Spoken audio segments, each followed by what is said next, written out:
Épisode du podcast. Aujourd'hui, je suis ravie d'accueillir Gayatri, qui est une thérapeute aux multiples facettes, qui a plein de cordes à son arc et qui s'intéresse particulièrement à un sujet qui est parfois sensible, celui du sommeil. Alors, Gayatri, je sais que c'est un sujet qui est tellement intéressant pour nombre d'entre nous parce qu'on sait à quel point le sommeil peut être chaotique et qui peut même parfois être notre ennemi. Donc, écoute, on va rentrer dans le vif du sujet et j'aurais aimé bien que tu te présentes parce que je sais que tu fais énormément de choses et que tu nous dises finalement pourquoi tu t'es intéressée à ce sujet-là en particulier. Mhm. Euh, Merci de m'accueillir. Donc, je m'appelle Gayatri, je suis d'origine indienne. J'ai grandi en Inde. Je vis en ce moment entre Paris et Copenhague. Euh, et depuis quelques années, en effet, j'accompagne des personnes qui souffrent des troubles de sommeil, que ce soit l'endormissement ou des réveils nocturnes. Pour répondre à ta question, je n'ai pas de réponse courte. Comment j'ai choisi ce sujet? Comme toutes les meilleures choses dans la vie, c'est le sujet qui m'a choisi. Je ne suis pas allée le chercher. Euh, et c'était très organique la manière dans laquelle je suis amenée à travailler sur ce sujet. Euh, j'ai un parcours assez classique. Euh, Tu vois, je suis venue en France faire mes études, parcours classique, école de commerce. J'ai fait quelques années dans le conseil et j'aimais beaucoup mon travail en fait. J'aimais beaucoup ce que je faisais. J'étais entourée de gens à la fois brillants et bienveillants, combo gagnant. Donc, je cherchais pas du tout à me reconvertir. Par contre, à un moment donné, tu vois, j'avais environ 35 ans, 36 ans, et je me posais la question, what next? Quelle évolution professionnelle? Je travaillais avec un coach qui est formidable et les séances avec lui me secouaient toujours. Un soir, je sors d'une séance avec lui et il y a cette pensée qui me traverse. C'est dans les textes védiques que tu trouveras la clé de la suite. Texte védique pour ceux ou celles qui ne connaissent pas. Si je dois simplifier, on peut dire peut-être ce sont des textes sur lesquels sont basées euh, les pratiques que nous connaissons aujourd'hui de yoga, ayurveda, qui est une médecine préventive, si je simplifie. Et en fait, j'étais très surprise de cette pensée qui me tombe dessus parce que je m'étais jamais intéressée à ce sujet. Mais jamais, jamais, jamais. Je viens même pas d'une famille qui s'y intéresse beaucoup. Donc, j'ai été surprise, mais convaincue. C'était surprenant, mais assez fort. Je me suis mise en action le soir même. Je t'épargne les détails, mais les rencontres se sont alignées et 4 ans après, j'ai été diplômée en tant que Yoga Health Educator. C'est le titre de la formation que j'ai suivie. Euh, donc, on apprend, en effet, on se plonge dans ces connaissances anciennes de yoga, de l'Ayurveda, des textes, de la philosophie védique aussi, mais on les croise avec de la neuroscience, de l'anatomie, de la thérapie comportementale. Donc, je me suis régalée pendant 3 ans. Et les tout premiers clients avec qui j'ai commencé à travailler, même pendant cette formation, étaient des personnes qui avaient des troubles de sommeil. Hmm. Et voilà, donc c'est comme ça que j'ai connu ce sujet. Et en travaillant sur ce sujet, je me suis rendu compte que le sommeil, ce n'est qu'une porte d'entrée. C'est quelque part la qualité de notre sommeil peut être un résumé de notre bien-être. Et voilà, donc je suis restée sur ce sujet, je l'approfondis. Aujourd'hui, je m'intéresse particulièrement aux troubles qui sont liés au stress, anxiété, charge cognitive, ce qui se cache souvent derrière les insomnies. Oui, oui, oui. Mais pour revenir sur ton parcours, que je trouve incroyable, c'est que finalement, c'est comme une fulgurance, un message, quoi, qui t'est arrivé comme ça. Mais alors, pendant tes 4 ans d'études, est-ce que tu as continué à travailler ou tu avais laissé tomber, du coup, ton travail pour te consacrer à ces études? J'ai continué à travailler. Ah Oui, oui, tu j'ai menais les fait une deux. petite pause, mais j'ai continué à travailler à mi-temps. Oui. D'accord. Pour cette reconversion qui finalement t'étais loin de ça, puisque tu disais que tu aimais beaucoup ton travail. Et Exact, voilà, exact. donc ça s'est fait Oui, finalement progressivement jusqu'à ce que tu deviennes complètement thérapeute et que tu te sois reconverti. exact, exact. Aujourd'hui, je continue à faire quelques missions de conseil de temps en temps parce que j'ai aimé ce métier Voilà, et c'est je ça qui est l'aime étonnant. encore. Ça me permet de garder un pied, entre guillemets, dans la réalité de mes clients aussi. Mhm. Donc voilà, je partage mon temps entre ces deux activités aujourd'hui. Oui, oui, c'est vrai que je mets l'accent dessus parce que c'est étonnant. Souvent, l'élément déclencheur vient qu'on ne peut plus supporter ce qu'on est en train de faire, ou alors, sans aller jusque-là, mais simplement qu'on s'y ennuie et que du coup, on est à la recherche de quelque chose. Tandis que là, toi, tout allait bien dans ton travail, tu n'as pas eu besoin d'aller chercher autre chose, si ce n'est que tu te posais quelques questions sur l'évolution. Et ça t'est venu comme ça, presque, j'allais dire, comme un message divin, c'est te montrer en fait ton chemin. C'était Exact, entre guidés. exact, T'as dû avoir tes guides là qui étaient à côté de toi. exact. Et je l'ai suivi, je l'ai suivi. Je suis quelqu'un qui se pose beaucoup de questions, mais sur ça, il n'y en avait pas, vraiment. C'était Voilà. une évidence. Ouais. C'était une évidence et aujourd'hui, je me sens à ma place. Ouais, Cette ouais, c'est formidable. activité m'énergise beaucoup. Oui, oui, c'est formidable. C'est comme moi avec la ménopause. Voilà, j'ai aussi ce côté, cette appétence pour apprendre tout ce qu'il y a autour. Mais c'est très intéressant. Et alors, justement, du coup, tu t'es spécialisé dans le sommeil et tu t'es rendu compte à quel point c'est important. Alors, on sait évidemment, on le sait très bien que le sommeil, c'est important, que si on dort pas bien, le lendemain, on est fatigué, etc. Mais quel est vraiment le rôle du sommeil dans notre... alors, oui, on va synthétiser là, en faisant court, mais Mm, pour mm. montrer, simplement pour mettre le doigt sur l'importance d'un sommeil, l'importance d'un sommeil de qualité, mais ça, on va y revenir plus tard, mais simplement le rôle, son rôle premier du sommeil. Mm. Il y a une histoire qui m'a beaucoup marquée. Ça ne résume pas du tout le rôle du sommeil, mais c'est une histoire qui m'a marquée. Je la trouve très révélatrice du rôle du sommeil. Il y a un chercheur, Matthew Walker, qui écrit beaucoup sur le sommeil et voilà, qui parle sur ce sujet, qui donne des conférences, etc.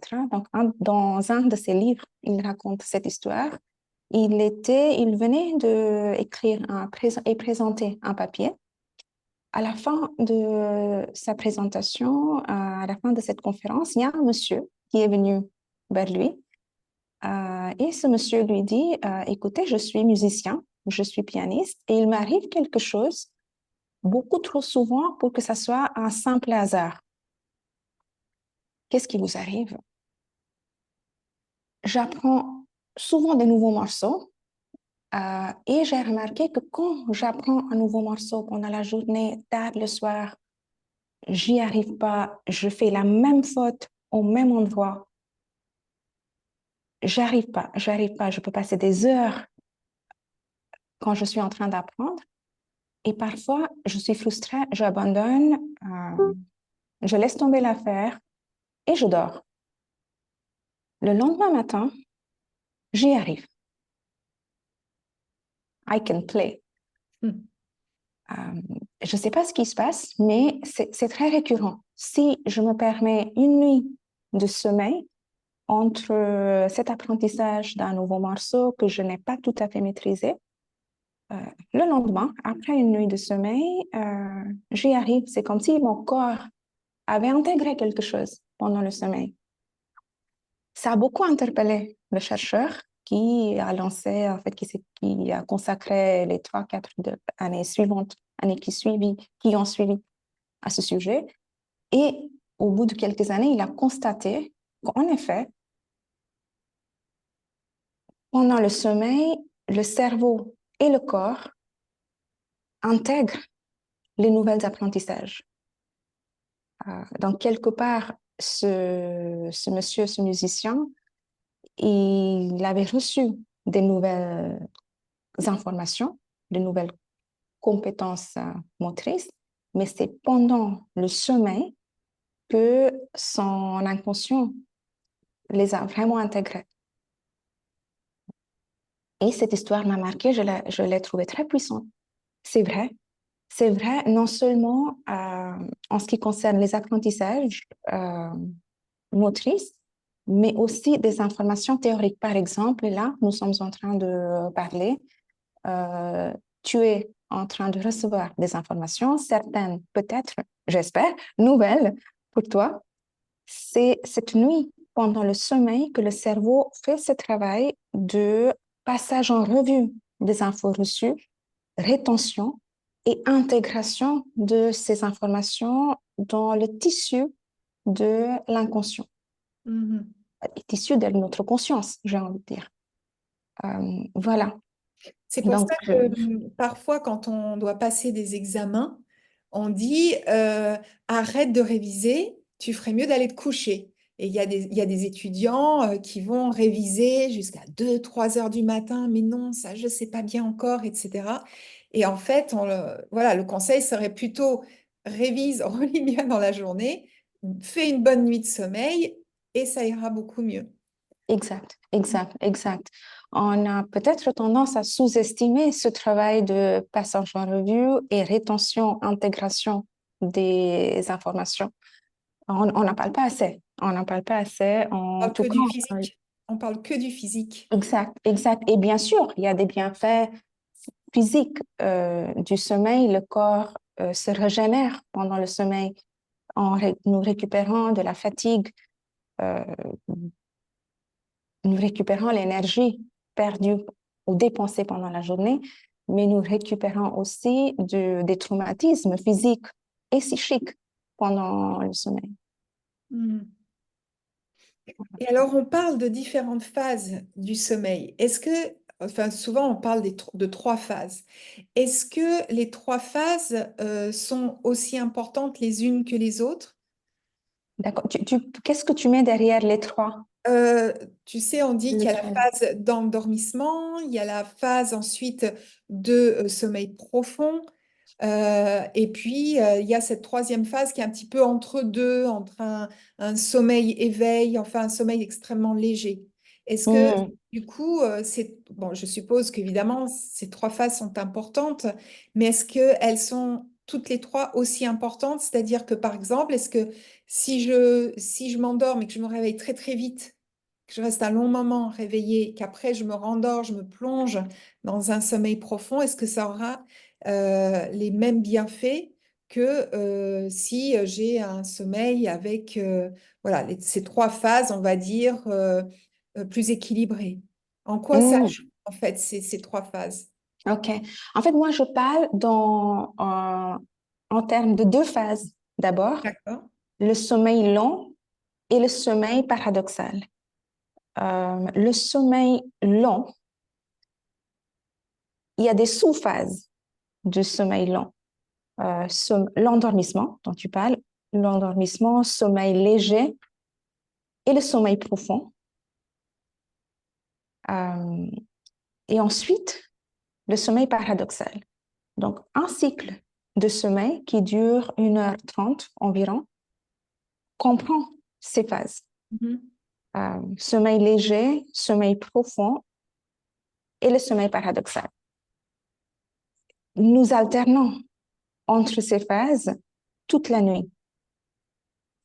Ce qui différencie ces phases, euh, c'est l'activité cérébrale. c'est la fréquence de nos ondes cérébrales qui change dès que nous changeons de phase. Mais ce qui est important à retenir, c'est que nous alternons entre ces phases pendant un cycle et nous passons par plusieurs cycles de sommeil sur la longueur d'une nuit. Euh, la première partie de la nuit, c'est le sommeil long qui domine. Deuxième partie de la nuit, c'est le sommeil paradoxal qui domine. Et oui, les deux sont tout aussi importants. Les deux phases sont tout aussi importantes.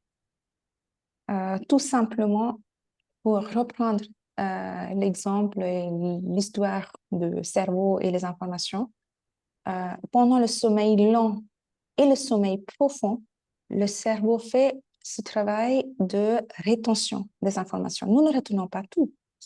Oui. Euh, donc, c'est pendant ce sommeil long que le travail de rétention et consolidation du mémoire qui se fait, mais le travail d'intégration et de mise en contexte de ces nouvelles informations, nouvelles expériences, nouveaux apprentissages se fait pendant le sommeil paradoxal. Et c'est pendant le sommeil paradoxal que nous faisons des rêves tels qu'on comprend la notion de rêve aujourd'hui, narrative, visuelle. Donc voilà, le cerveau D'accord. et le corps a besoin des deux cycles longs paradoxal et non seulement nous avons besoin des deux cycles, nous avons besoin de faire plusieurs cycles pendant la nuit euh, voilà, pour bénéficier d'une bonne qualité de sommeil. Oui, parce que c'est à ce moment-là qu'on parle d'un sommeil vraiment récupérateur. C'est Oui. ça. C'est quand tout est respecté finalement, c'est là où le corps et l'esprit vont vraiment récupérer parce que voilà, des fois on peut se réveiller. Pourtant, on est resté tant d'heures au lit et puis on peut quand même être fatigué. C'est parce que on n'a pas eu cette qualité, comme tu viens d'expliquer, entre voilà, le sommeil long, le sommeil paradoxal, plus tous ces Hmm. cycles aussi. D'accord. Donc ça, c'est déjà plus clair. Et certaines personnes se disent des véritables marmottes, donc qui ont besoin de vraiment beaucoup d'heures, alors que d'autres vont plutôt se définir comme des petits dormeurs. Hmm. Clairement, moi, je vois dans ma famille, j'ai une belle-sœur, bon, avant 10 heures du matin, c'est pas la peine d'essayer de la joindre. Oui, c'est grosse dormeuse. Et moi, en revanche, par contre, parfois, je peux dormir 3, 4, 5 heures et malgré tout me sentir en forme. Alors, évidemment, sur une journée Hmm. voire 2 journées. Après, non, après quand même, je suis fatiguée. Mais même quand Hmm. j'étais jeune, j'ai jamais eu besoin de dormir des 9-10 heures. Quand j'étais plus jeune et que je sortais voilà, jusqu'au bout de la nuit, je dormais pas jusqu'à midi. En fait, je Hmm. me couchais à 6 heures, je me levais à 9 heures. Hmm. C'est, voilà, donc j'ai pas eu l'impression de ressentir un manque vraiment de sommeil où je me traînais. Donc je voulais savoir, est-ce que nous avons finalement tous besoin du même nombre d'heures de sommeil? Parce qu'on entend, hein, il faut dormir entre 7 heures et 9 heures, c'est l'idéal, etc. Mais est-ce que c'est vrai? Non, non. Selon l'Ayurveda, euh, qui est une médecine préventive, une séanceur du yoga, on parle de trois constitutions. Et chaque constitution à la fois physique, physiologique et constitution psychologique. Chaque constitution n'a pas les mêmes besoins de sommeil. Et ça va de pair pour les besoins en termes d'alimentation, en besoin de sport, etc. En ce qui concerne le sommeil, les deux extrêmes sont une constitution qui a besoin de 6 heures de sommeil et puis une autre qui peut avoir besoin de 8 heures, 8 heures et demie. Donc, nous avons tendance à réfléchir en termes de quelle est la constitution de cette personne et donc en fonction de sa constitution, combien d'heures de sommeil sont appropriées.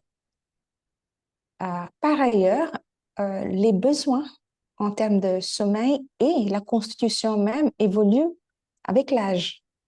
Un enfant n'a pas la même constitution qu'une personne âgée. Donc, le besoin de sommeil évolue chez la même personne en fonction de l'âge. Nos besoins de sommeil évoluent en termes de saison. En été, nous n'avons pas le même besoin de sommeil qu'en hiver. Donc voilà, il n'y a pas une vérité Mm. qui s'applique à tout le monde et tu fais très bien de poser cette question parce que je vois beaucoup de personnes qui sont angoissées à l'idée de pas assez dormir. Elles se sentent très bien, elles dorment 6-7 heures, mais parce que le discours dominant en ce moment, c'est 8 à 9 heures de sommeil pour tout le monde, elles se croient en insuffisance de sommeil, tandis que ça va en fait. Oui, voilà, ça va. Ça va. Donc, Voilà. oui, Mais donc, 6 heures, minimum 6 heures, je dirais, c'est nécessaire pour un adulte, euh, quelqu'un qui a entre 25 et 60 ans, 55-60 ans, je dirais le minimum, c'est 6 heures. oui, quand même 6 heures. 6 heures, et puis c'est la qualité qui compte aussi. Oui. Tu vois, Mm. c'est la qualité, c'est tout ce qu'on fait à côté qui compte aussi. Mes maîtres yogis, ils dorment 4 heures la nuit, mais parce qu'ils ont une autre qualité de vie. Leur journée est faite de beaucoup de pratiques corporelles, des pratiques de méditation qui leur permettent de compenser à ce manque de sommeil. Oui. Et oui, parce que je vois par exemple dans le yoga nidra euh, ou dans de la méditation, de la visualisation, eh bien, on est tellement relâché que en fait, on ressort de là revigoré. Donc c'est presque, moi j'appelle ça ma petite nuit. Parce que ça donne, surtout dans le yoga nidra, donc dans mon programme La Ménopause Oui. Académie, il y a du yoga nidra et je vais venir guider donc avec une visualisation. Donc le cerveau est occupé juste à écouter et pas à mouliner dans tous les sens. Le corps, comme il est vraiment relâché avec des coussins, couvertures, etc. Donc les tensions se relâchent petit à petit. Et souvent on me dit, oh, mais c'est incroyable parce que j'ai l'impression en fait que je viens de faire une sieste. Je suis super reposée. Donc comme tu dis très justement, ça dépend aussi de notre journée, évidemment. Exact, exact. Et alors, donc là, je pense qu'on va être beaucoup à se retrouver là-dedans. On a parfois du mal à s'endormir. Donc, c'est ce moment d'endormissement qui peut être compliqué. Voilà, soit parce qu'on a trop de choses en tête, ou on a peur d'oublier ce qu'on doit faire le lendemain. Ah oui, il faut que j'envoie un mail, il ne faut pas que j'oublie d'appeler un tel, etc. Et, euh, et en fait, ça peut empêcher de dormir, ça c'est une chose, mais ça peut aussi nous réveiller la nuit et du coup, on peut avoir beaucoup de mal à se rendormir. Alors, qu'est-ce qu'on peut faire dans ces deux cas-là? Moi, en tout cas, pour ce qui est du réveil nocturne, quand c'est parce que j'ai quelque chose et je me dis, mon Dieu, il faut pas que j'oublie ça demain.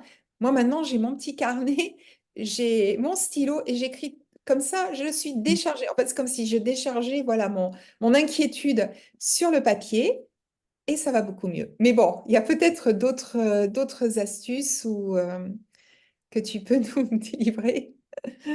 En fait, ce que tu décris, c'est de la charge cognitive. Oui. Mm. C'est la charge cognitive, c'est un peu comme, tu vois, un ordinateur qui chauffe, qui chauffe, qui chauffe et qui met longtemps à, à s'éteindre complètement. Oui. C'est pareil, en fait, c'est une très bonne idée, ce que tu viens de décrire.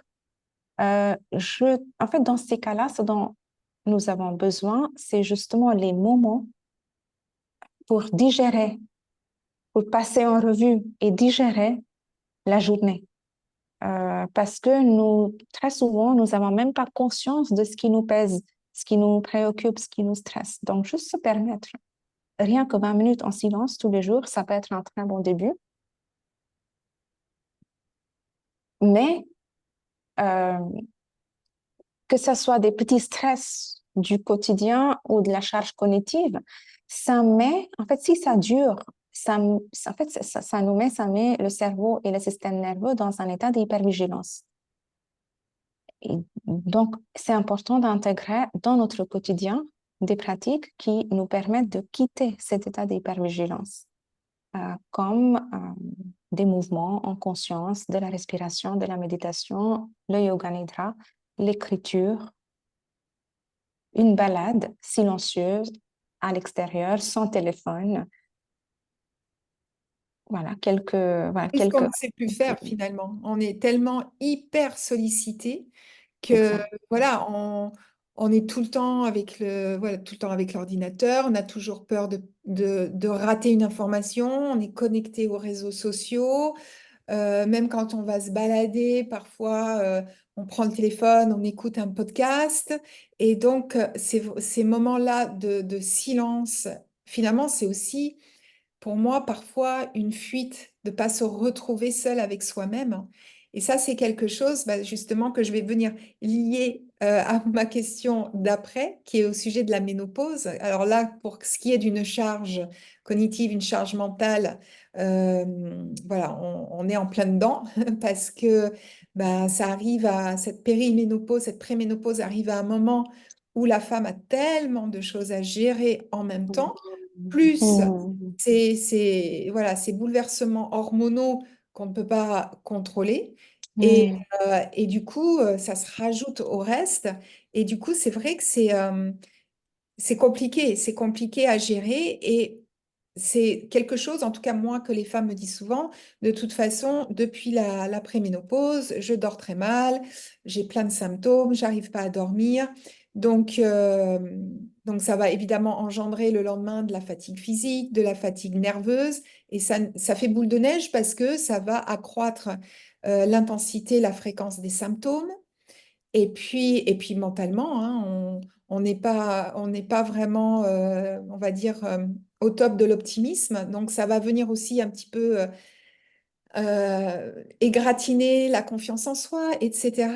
Et donc, comment fait-on pour casser ce cycle infernal de mauvais sommeil, voilà, surtout à ce moment-là de la ménopause. Alors, je me doute que c'est pas en deux phrases que tu vas pouvoir nous expliquer que c'est certainement un travail qui doit être un processus qui doit être un peu peut-être plus ou moins long, ça dépend des personnes, je ne sais pas, mais comment fait-on en fait pour casser ce processus de bah, j'arrive pas à dormir, donc je suis fatiguée. Moi, quand j'étais en préménopause, ça m'est même arrivé d'angoisser le moment d'aller me coucher. J'en arrivais là, c'est-à-dire je me disais, je sais que je vais, déjà je me disais, voilà, je vais certainement encore mal dormir, donc ça m'angoissait presque d'aller me coucher. Mm. Est-ce qu'il y a... Mm. Bon, aujourd'hui, j'aurais des outils, mais à l'époque, j'en avais pas. Quels sont, toi, voilà, tes conseils sur ce phénomène? Mm. Euh, Ce cercle vicieux, Oui, c'est un vrai ce cercle cercle vicieux. vicieux. Oui, oui. Écoute, ça peut paraître contre-intuitif, mais la première chose que j'apprends à mes clients, c'est de se détacher du sommeil. Pourquoi se détacher du sommeil? Parce que s'endormir, c'est quelque chose de si naturel, comme la respiration en fait. C'est très naturel. Bien sûr, pendant la grossesse ou pendant la ménopause, il y a des facteurs physiologiques qui nous réveillent. Donc, ça, c'est autre chose. Mais cette anxiété que tu décris, c'est quelque part une perte de confiance dans l'intelligence et la capacité du corps à pouvoir se reposer. Et le travail consiste à regagner cette confiance. Donc, la première chose que j'ai tendance à conseiller, c'est de ne pas nourrir le monstre de l'insomnie. Plus on lui donne de l'attention, plus on y pense, plus ça grandit, plus ça amplifie. Euh, Nous avons à portée de main des pratiques qui peuvent nous permettre euh, de faire face au quotidien avec de l'énergie, avec de la concentration et en étant de bonne humeur si on a fait quelques mauvaises nuits. En fait, déjà, j'ai envie de dédramatiser la chose et j'ai tendance à dire, c'est pas grave. Si tu n'as pas dormi, c'est pas grave. Sors de ton lit, fais une séance de yoga nidra. Tu l'as très bien décrit. C'est je ne sais pas quel est le mot que tu as utilisé, mais il a bien résonné chez moi. Ah, moi, Une j'appelle ça micro-nuit. ma petite nuit, ma petite Voilà, nuit. voilà. Donc, tu sors de ton lit, tu fais ta petite nuit et tu vas voir, tu te sentiras régénéré. Mhm. Donc, il y a des pratiques de respiration qui nous permettent de regagner de l'énergie, de la concentration. Donc, ça ne remplace pas le sommeil. Ça ne remplace pas le sommeil, mais sur du court terme, nous avons à portée de main des pratiques qui nous permettent de tenir, de se régénérer. Et donc, quand nous avons fait l'expérience de ces pratiques, nous commençons un peu à se détacher du sommeil. Ok, c'est pas grave si j'ai dormi 4 heures. Si je ne m'endors pas, si je me réveille à 4 heures du matin, je ferai une séance de yoga nidra. Et ça ira. Et ça va aller, en fait. La journée va bien se passer. Euh, je ne sais pas si j'ai répondu à ta question. J'ai l'impression d'avoir dévié. Non, non, non, tu as bien répondu à ma question. Oui, pour couper ce cycle infernal, comme j'expliquais, moi j'étais presque angoissée à l'idée d'aller me coucher. Ben, comme tu dis, bah non, en fait, c'est pas grave, c'est pas grave. Et puis, il existe voilà, des outils, on peut faire une courte pratique, on peut rallumer la lumière, prendre le temps de respirer, aller boire un verre d'eau. Euh, Exact. voilà, en fait, c'est ça, c'est pas faire pile face tourner dans tous les sens en s'énervant, en se disant, oh, mais il est déjà 4 heures, je dois me lever dans 2 heures, je vais être Voilà. épuisée, j'ai une présentation à faire au Non, travail. Non, et ben c'est comme c'est ça. Ben, ça je la me lève, voilà, je vais respirer, je vais m'étirer. Voilà, mais c'est compliqué. Je comprends que c'est vraiment quelque chose qui doit se faire petit à petit. petit à petit. Oui, Exact. parce que on peut pas faire ça du jour au lendemain et en balayant ça d'un revers de main, j'en suis bien consciente. Mais Exact. aussi, pour continuer dans ce thème-là, est-ce que il y a des conseils peut-être en alimentation? Évidemment, on sait que plus on mange tard et peut-être de manière avec des choses très lourdes, ça peut nous empêcher de dormir. Il faut peut-être avoir des choses euh, qui se digèrent bien.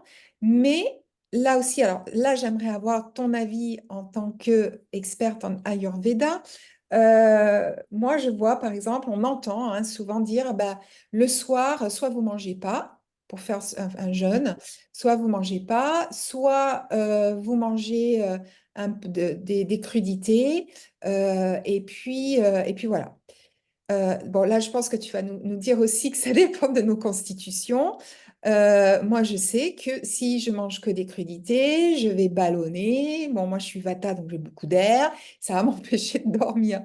Tandis que si je mange quelque chose de plus enveloppant, de plus nourrissant, qui va je sais pas, comme un dalle de lentilles, par exemple, qui va me rassurer, parce qu'aussi le sommeil, c'est ça. Des fois, Oui. on a besoin par exemple, un enfant, hein, on le voit, s'il est inquiet, il va pas dormir, et dès qu'il est apaisé, il va s'endormir. La maman, voilà, va venir à côté, le rassurer, l'enfant va se rendormir.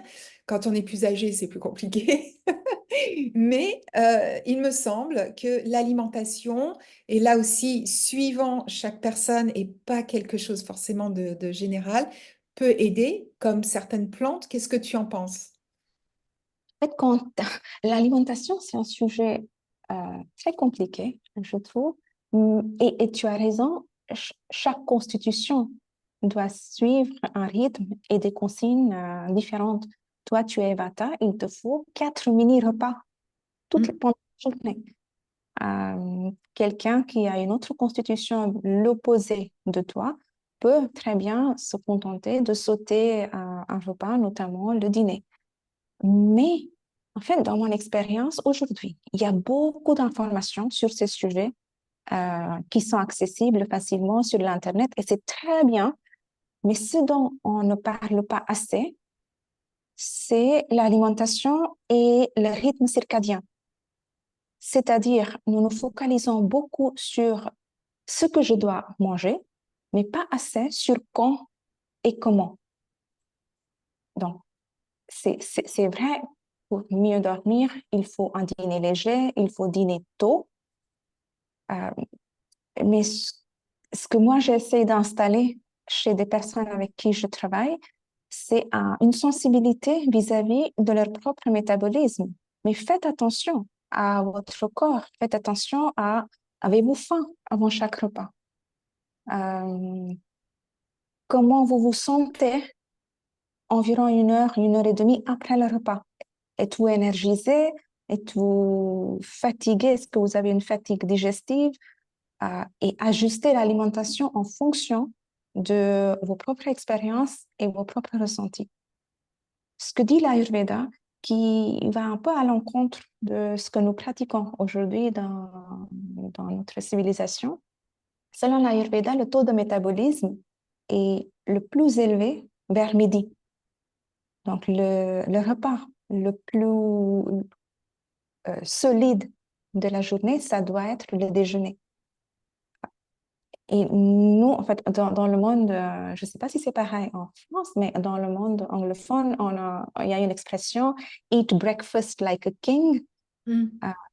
petit déjeuner comme un Je vois. roi. Oui, Voilà. Et oui. en fait, euh, c'est parce que l'Ayurveda nous recommande, parce que le métabolisme n'est pas très performant le matin. On peut avoir faim, on peut bien sûr manger un petit déjeuner, mais c'est le déjeuner qui doit être le repas le plus important. Et aujourd'hui, ce qui se passe, nous travaillons tous.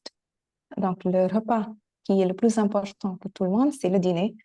Souvent, euh, les personnes avec qui je travaille rentrent à la maison, cuisinent, ils ont envie de se poser avec leur famille, manger. Donc, le mode de vie, quelque part, ne respecte pas ce Oui. rythme circadien qui nous conseille de faire l'inverse, faire le contraire. Mm.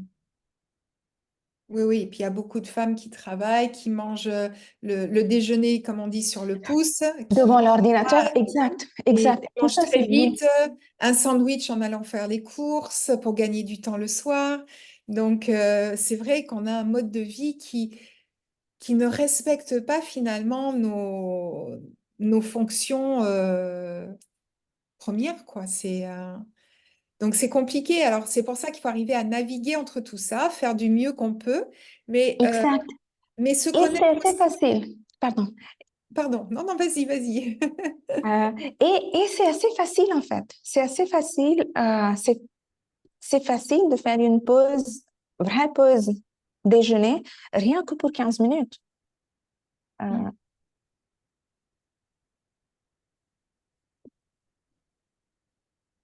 En fait, je me rends compte, et c'est pas moi, c'est une cliente à moi qui l'a partagé avec moi. Elle s'est dit, mais en fait, quand je me suis lancée dans ce travail, je pensais que ça allait me demander des changements radicaux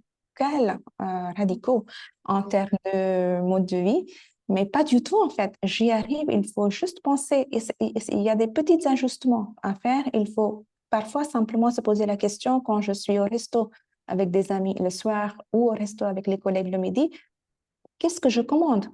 Comment je commande différemment? Donc, il ne s'agit pas d'arrêter de sortir, non. Il s'agit juste voilà, de se rappeler et voilà, il y a des petits ajustements. Oui, mais là c'est pareil dans mon programme, on utilise pas mal l'écriture et je dis toujours, enfin, il y a une phase comme ça où on va noter tout ce qu'on mange. Alors évidemment, c'est loin de moi pour se flageller, s'auto-flageller Non, et se ouais. culpabiliser, on s'en moque complètement. C'est vraiment justement pour dire, tiens, quand je mange ça à cette heure-là, ah je me sens bien. Et par contre, ah oui, mais alors cette viennoiserie à 10 heures, celle-là, elle me fait pas bien. Je me suis jamais rendu compte que j'avais un sacré coup de barre après et que j'avais très vite faim ensuite. Donc en Mm. fait, c'est pas du tout dans l'esprit de voilà, il faut se culpabiliser, etc. Mais de comprendre comment son propre corps fonctionne. Parce que ça peut être vrai pour Nathalie et pas du tout pour Véronique. Donc Exact. c'est pour ça que je trouve que c'est super important de se connaître Et comme tu l'as dit, et c'est vraiment, je le répète assez parce que des fois on me dit, ah oui, non, mais moi, alors tout changer. Et je dis tout le temps, mais non, c'est vraiment, justement, c'est pas de tout changer. C'est de changer des petites choses, petit à petit en plus. On va pas tout modifier et s'attaquer à l'alimentation, à l'exercice physique. Non, on n'est pas là-dedans. Parce que ce qui est important, c'est qu'une fois que c'est acquis, eh ben, c'est pour le reste de notre vie, hein. Et puis évidemment, on ne s'interdit pas non plus de se faire plaisir. Mais tout ça, c'est un plaisir. Il faut le voir comme ça. C'est pas restrictif. Voilà ça que je voulais dire. Parce que j'entends trop sur les réseaux sociaux, surtout au moment de la ménopause où on peut prendre du poids, bah, il suffit d'arrêter à manger moins, comptez vos calories. Alors moi, ça me fait dresser les cheveux sur la tête. Faites du sport à outrance. Alors le cardio à outrance, là aussi. Ça me fait aussi dresser les cheveux sur la tête. Donc, je me dis, mais c'est pas connaître le corps des femmes à cet âge-là, quoi. Donc, ça ne va faire que stresser notre organisme. Et on sait que le stress, hein, c'est quand même l'ennemi aussi du sommeil. Mm. Tout à fait, tout à fait. Euh, donc, mais comme tu l'as très très bien dit, c'est vraiment des ajustements à faire. Et alors, j'ai aussi quelque chose qui me vient là. Euh, si donc, on dort mal la nuit, plusieurs nuits, etc. Est-ce que le fait de faire une sieste, c'est une bonne chose ou est-ce que ça va venir casser ce rythme, etc. Ou là, tu vas me dire, ça dépend aussi peut-être, non? Non, en fait, sur ça, pour être complètement transparente, j'ai pas d'avis tranché. Il y en a qui vont dire non, non, pas de sieste du tout, parce qu'il faut développer cette pression de sommeil. Moi, je préfère un yoga nidra plutôt qu'une sieste. Mhm. J'ai rien pour ni contre une sieste, mais je préfère une pratique très courte, 20 minutes de yoga nidra, valeur sûre. Mhm. Valeur sûre parce qu'on ne s'endort pas complètement. Nous avons les bienfaits de sommeil. En fait, c'est un état de conscience qui se rapproche du sommeil. Donc, voilà, j'ai plutôt tendance à conseiller du yoga nidra, une petite séance de yoga nidra qu'une sieste. Une vraie sieste. Oui, des fois, en plus, les siestes peuvent s'éterniser, donc c'est peut-être Exact. quand c'est très court, peut-être que ça va, et puis, ouais.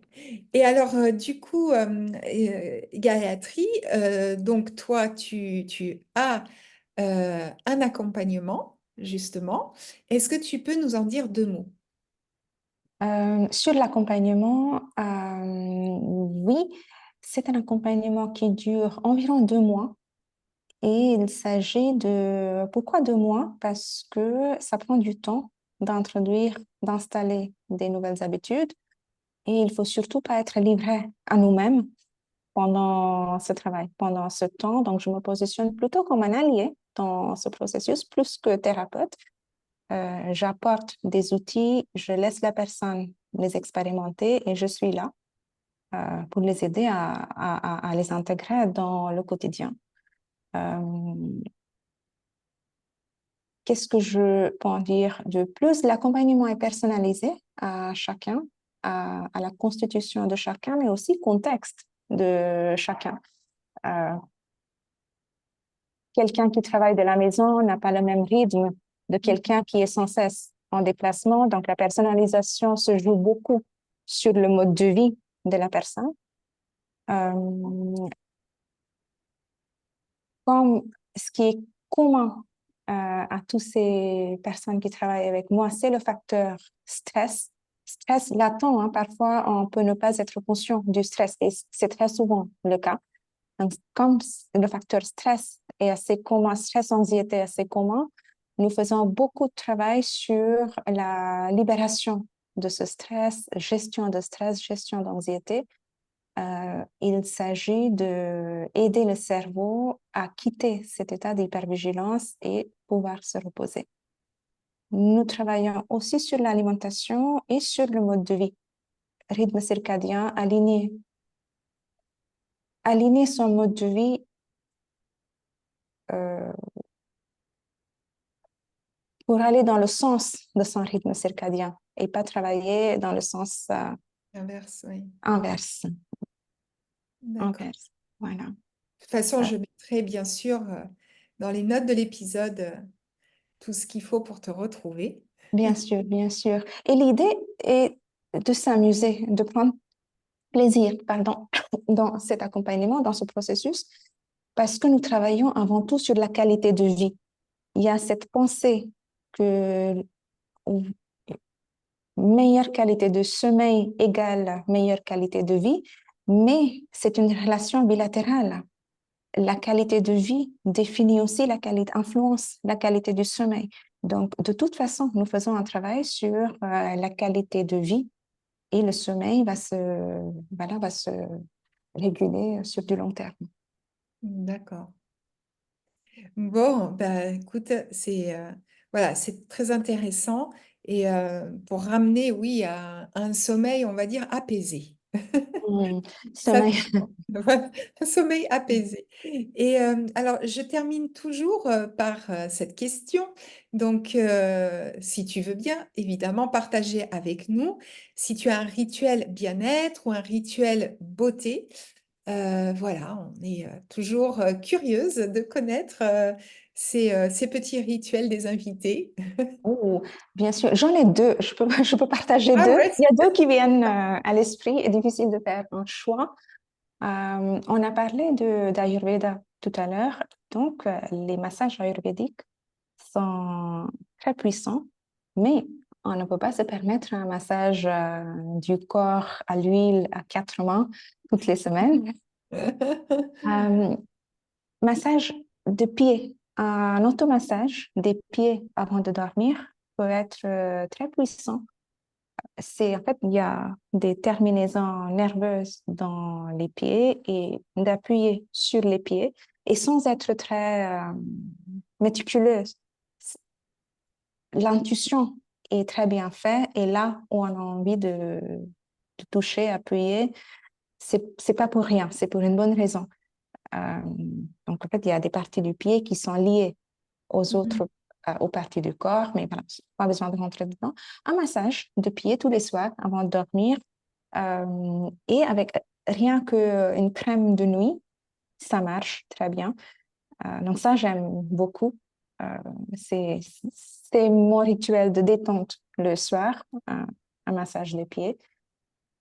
Et depuis quelques mois, je vis à Copenhague. Je suis près de la mer et les gens se baignent ici toute l'année, même en hiver. J'ai commencé à le faire. Je ne saurais pas te dire tous les bienfaits, mais c'est très relaxant. J'adore. C'est très énergisant. Ça dure pas longtemps. Ça dure 30 secondes en ce moment. Il fait l'eau est à 4 degrés. Ah ouais, en effet. Donc 30 secondes dans l'eau, et puis ça me donne de l'énergie pour le reste de la journée. Donc en ce moment, je découvre ça et j'aime beaucoup. Ah oui, t'es courageuse. Bon, ben écoute, en tout cas, Gayatri, c'était extrêmement intéressant. Je sais que ce sujet du sommeil, c'est tellement important dans notre santé, dans notre bien-être, dans notre morale aussi, quand on a bien dormi, mais on ne voit pas du tout les choses de la même manière.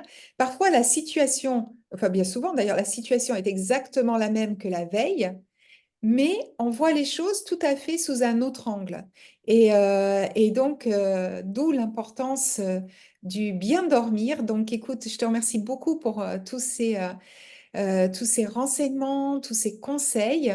Et ben, écoute, je mettrai bien évidemment tout ce qui te concerne dans la barre de description, comme je l'ai dit. Alors, un grand merci à toi, Gayatri. Et bien, à toi qui as écouté l'épisode, je te remercie infiniment. Si ce podcast et cet épisode t'a plu, n'hésite pas à partager autour de toi, à noter, à liker. Ça me fait énormément plaisir et puis ça fait vivre ce podcast. Merci Merci, Isabelle. merci Gayatri et à bientôt pour une nouvelle écoute.